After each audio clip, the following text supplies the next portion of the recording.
Bonjour à tous, je me présente, Stéphane Bonistali.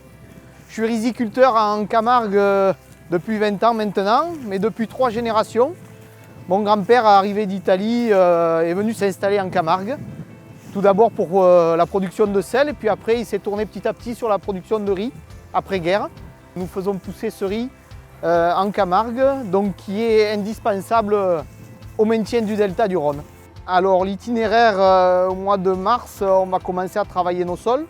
On va les niveler pour avoir le même niveau de terre de partout, pour gérer donc cette eau.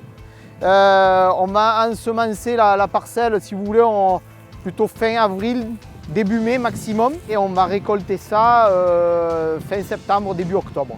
Après, une fois qu'on sème, donc au début on va envoyer l'eau pour le faire germer, le faire pousser.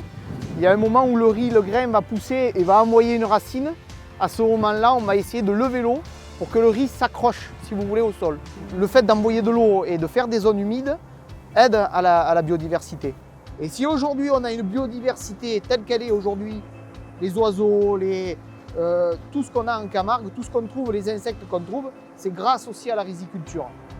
Il faut savoir qu'on a beaucoup plus d'espèces aujourd'hui qu'il y a quelques années en arrière. Voilà, donc c'est aussi grâce à la culture de riz. Pour moi, l'agriculture durable, c'est d'avoir de la pérennité dans nos entreprises, c'est-à-dire de savoir où on va, pas demain, mais dans 5 ans, dans 3 ans, avoir un petit peu de visibilité sur du long terme. Je pense qu'on est plus sensible sur la partie environnementale.